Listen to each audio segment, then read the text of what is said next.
ẹ̀yin ará mi bá mi ká lọ Àṣírí Ọjọ́ Ìbí Solution TV ló ń sọ̀rọ̀. Mo fẹ́ sọ̀rọ̀ nípa àwọn tí wọ́n bá ní ikọ́ àwúpọ̀jẹ̀, ikọ́ àwúpọ̀fun.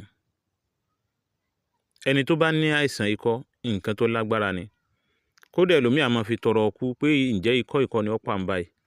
Ọlọ́run ní Bismillahirrahmanirrahim, al-fitnatu ashaddu minal qatl. Wàhálà tẹ́rí yẹn burú jù kú lọ. Wàhálà tẹ́rí yẹn burú jù kú lọ. Ẹ bá mi share sí yẹn ogún, á dàn fún yín. The more you share, the more you gain. Ìwòsàn tewétegbò tá à ń fi ilẹ̀ yìí, Ọlọ́run ló lè wé, Ọlọ́run ló lè gbò. Ó fún wa ní, ó wá kù how to use it. Báwo la ti lò? Bó la ti lò tí ó fi jẹ́ ìwòsàn fún wa? Màá ju oríṣi méjì ilẹ̀ tó súnmọ́ tòsí tá a lè sáré ṣe fún ẹni tó bá ní ikọ́, tí ikọ́ ń dà láàmú púpọ̀. Ikọ́ àwúgbẹ, ikọ́ àwúle, ikọ́ àwúpẹ̀jẹ̀, ikọ́ àwúlami lábẹ́, ikọ́ àwúlami lójú. Tẹ́lómi bá wúkọ́ báyìí, yóò sì máa tọ̀ ara. Tẹ́lómi bá wúkọ́ báyìí, yóò sì máa lami lójú. Tẹ́lómi bá wúkọ́ báyìí, àfà kàkà kó tú kẹlẹ̀bẹ̀ ẹ̀jẹ̀ ni ó máa tú lẹ́nu. La ilaha illallah. Ọlọ́run bá rí fún wa ní ìwòsàn, má dàlẹ́ àwa náà lè rí. Ikọ́ nínú àwọn nǹkan, nínú fáírọ̀sì ni. Tó yẹ pé tí wọ́n wú lẹ́gbẹ̀ẹ́ lómi, yóò sì máa rán yàn. Ikọ́ a máa ràn.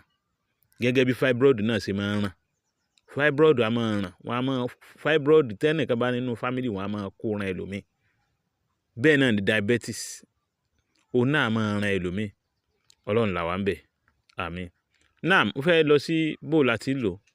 Kí ni nǹkan méjì? Alákọ̀ọ́kọ́ lọ bá mi wá kíní tán máa ń ta àpòrò ẹ̀pà Àjẹ̀bú, àpòrò nínú ẹni tó bá ń tà nítòsí rẹ̀.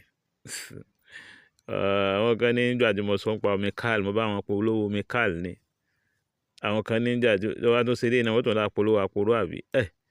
Tó wáyé pé bá náà ni, àwọn náà ò ní sí pé wọ́n mọ̀ ṣàdúrà fún wa náà ni. Náà ẹ bá mi wá àpòrò ẹ̀pà Àjẹ̀bú, ẹ bá mi wá spoon mẹ́ta, síbí rẹ̀ mẹ́ta ni ẹ bù sínú kíní. Ẹ bù epo pupa síbí mẹ́ta, ẹ bù oyin síbí mẹ́ta sí, kẹ́ni náà máa là. Pẹ̀lú ògo Ọlọ́run inshallah yóò lọ. Tó bá ti wá lágbára jù tágbára ní ọ̀ka, tó yẹ pé ikọ́ ju kọ́ lọ. Ṣé o pé nǹkan gbé nǹkan mi, nǹkan dẹ̀ gbé nǹkan hànú.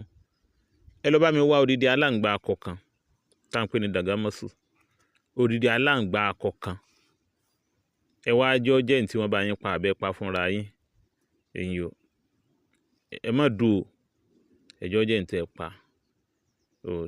Ẹgbọ́n wọ́n tẹ́ fi pa tí ó ṣàfikún sá. Tó bá ti wá kú, ẹ wá gbé epo pupa kaná. Ẹ wá jù sínú rẹ̀, jẹ́ kí epo pupa ni ó dín dáadáa, kó dín gbẹ, wá yọ kó ń bẹ̀. Ẹnikẹ́ni náà máa la. Pẹ̀lú ògo Ọlọ́run inshallah bí tó láì tààlà. Ikọ́ òun fò lọ dànù kó lára rẹ̀ ni. Tàbí kó yà má gbé kó tọ̀ dànù. Ẹ bá mi subscribe sórí YouTube Àṣírí Ọjọ́ Ìbí Solution TV. Ẹ follow wa lórí Instagram. Ẹ follow wa lórí TikTok Àṣírí Ọjọ́ Ìbí Solution TV. The more you share, the more you get. Thanks so much.